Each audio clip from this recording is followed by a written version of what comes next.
Hi YouTube, I'm back with another video, my second video. I know the first video was kind of rough and tough and I was nervous. I'm going to be nervous on this video too, but hey, I hope y'all had a great Valentine's. I know Valentine's was yesterday. I hope y'all went out with y'all significant other, or if you were single, I hope you went out and enjoyed your day. That's all Valentine's really is, enjoying your day and expressing love to either you or just one another. Today we're going to talk about in this video is how can I maintain a good relationship with God when I have a ton of things on my plate. And today we're going to come from 2 Timothy 2 and 15. So we're going to turn to it. I know I should have had it out.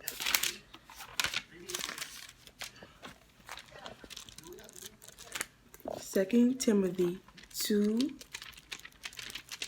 and 15.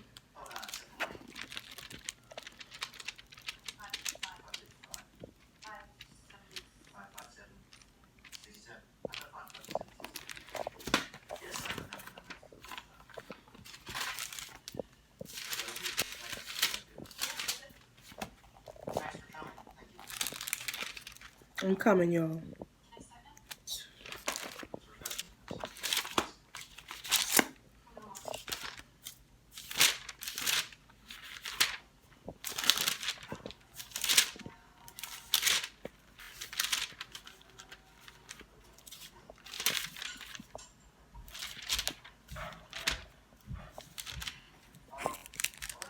Okay, so 2 Timothy 2 and 15, and it says, be delightful to present yourself approved to God, a worker who does not need to be ashamed, rightly dividing the word of truth. That is a great scripture. Let me tell y'all my story. When I was like 16, 17, 18, I want to say, I really thought just going to church was my relationship with God. I didn't have to do nothing. I can go back home, do whatever I want to do, talk to people on the phone, text people, watch TV, hang out with my friends. I really didn't feel like I had to do anything else but go to church. Just wake up, go to church on Sunday, and then do my whole routine of what I do on Monday through Friday. And that wasn't the case. Having a relationship with God is about you and Him. So when you have a relationship with other people, what do? Y'all talk, y'all hang out, y'all do the things of a relationship.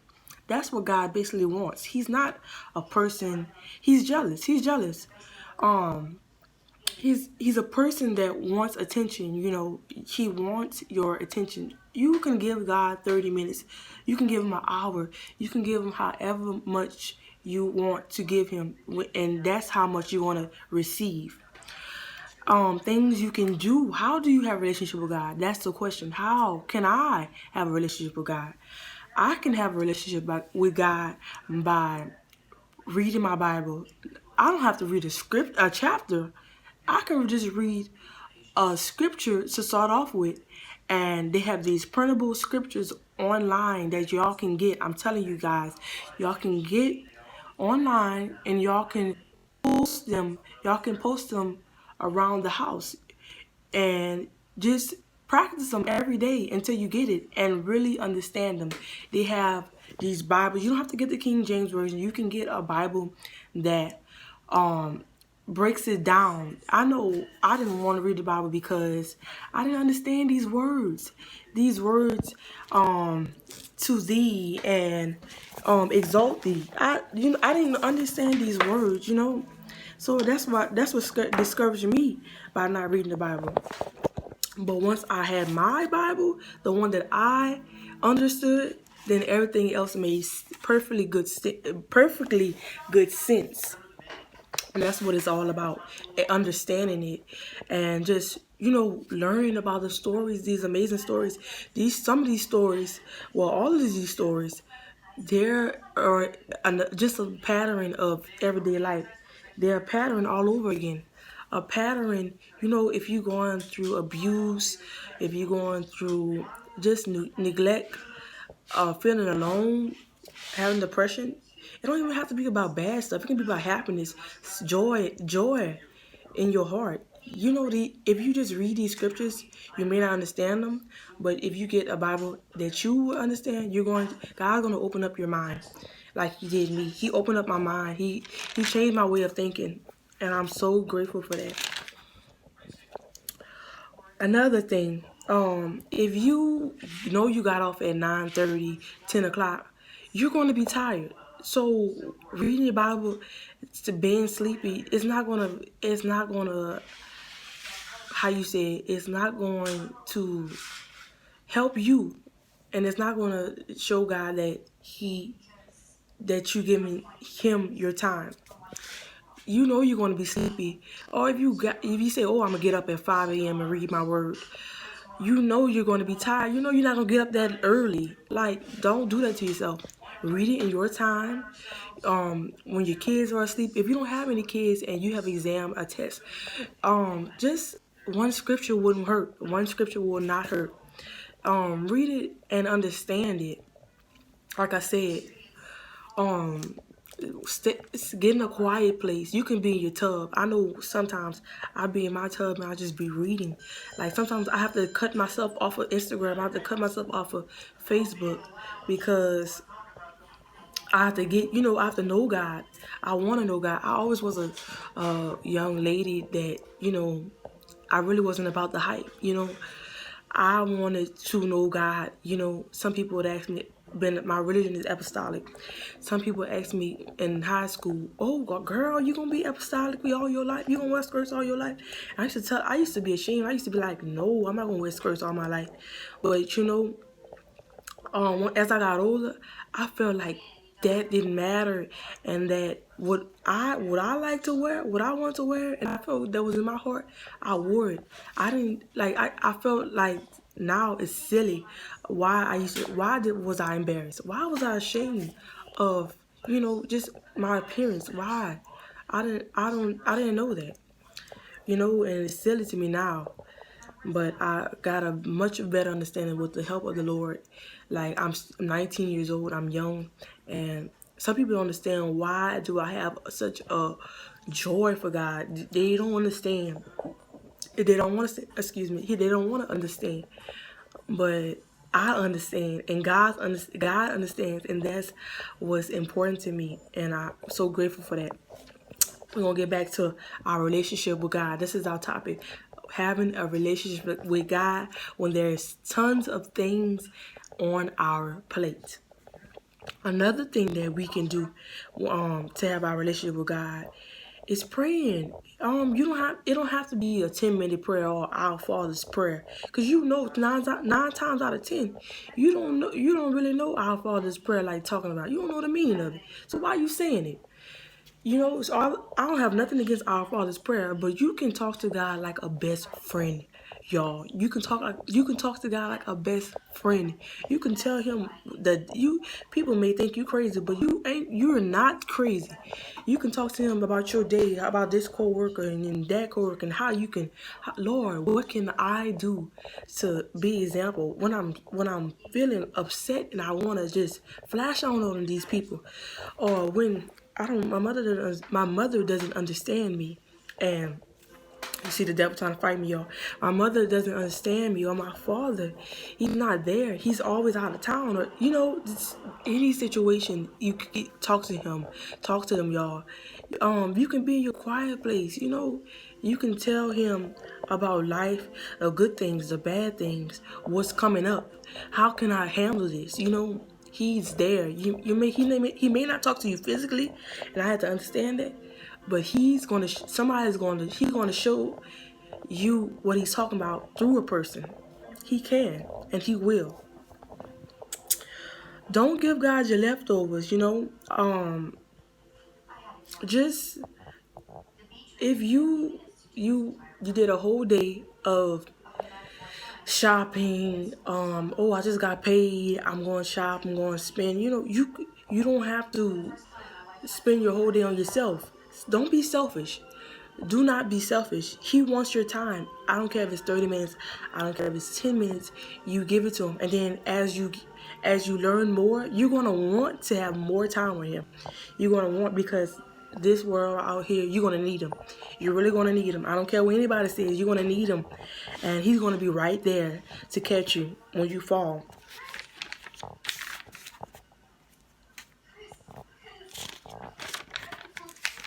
Fasting. A lot of people do Lent. They do, oh, I'm going to give up fish. I'm going to give up meat. But you don't have to give up meat. You can give up that ice cream that you craving. You can give up that soda that you drink all the time. Just sacrificing. You could give up that TV show for a week. I know a lot of people, they love and hip hop. You can give that up. A lot of people don't think that's fasting, but that's fasting. Giving up. Fasting is all about sacrifice. Sacrificing 1, 2, 3, doesn't matter.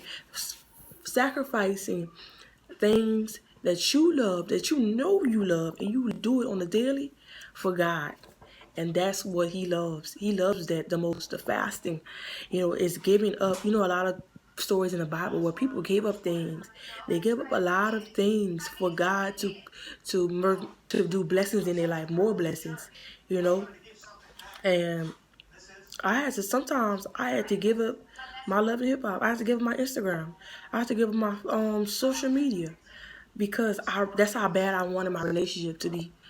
Now, I didn't want nothing else but God, And I'm getting to that point older and older. I know as young people, we have a lot of things pushed away from God. But if we focus, we know where our help comes from. If we understand it really, then everything's gonna fall in place. Sometimes, when you want a relationship with God, sometimes you have to give up the movies and the TV shows with all the profanity and all the the sex and the drugs. If you know that if you have a problem with those things, you shouldn't watch it as much because it's going to hinder your spirit. That's what they call hindering your spirit. You shouldn't watch it that much. You should limit it. If you're going to watch it, you're going to limit it. You can't just watch it. If you know you're a cursor, you can't watch a movie that says F, F, F, F, F, F, F, F, F every sentence. You're going to have to limit some of that stuff. You're going to have to limit it. If you want a relationship with God, you have to limit all that stuff. But even books. I used to read books, and they would have these scenes, these sex scenes in it. And the books would be so good. But there are more other books without that, You just have to, it's all about sacrifice. And if you want God to bless you. Another thing, just if you hang out with friends and I used to have a friend. I'm not gonna say the name, but I used to have a friend, and oh my goodness, everything was profanity. Like, it was getting to a point where I would be thinking about something, and I would be cursing in my mind, and I knew it was coming from her. That in the TV I was watching, I had to limit that because I didn't want that on me. Sometimes when you hang out with somebody, it rubs off on you. It influences you.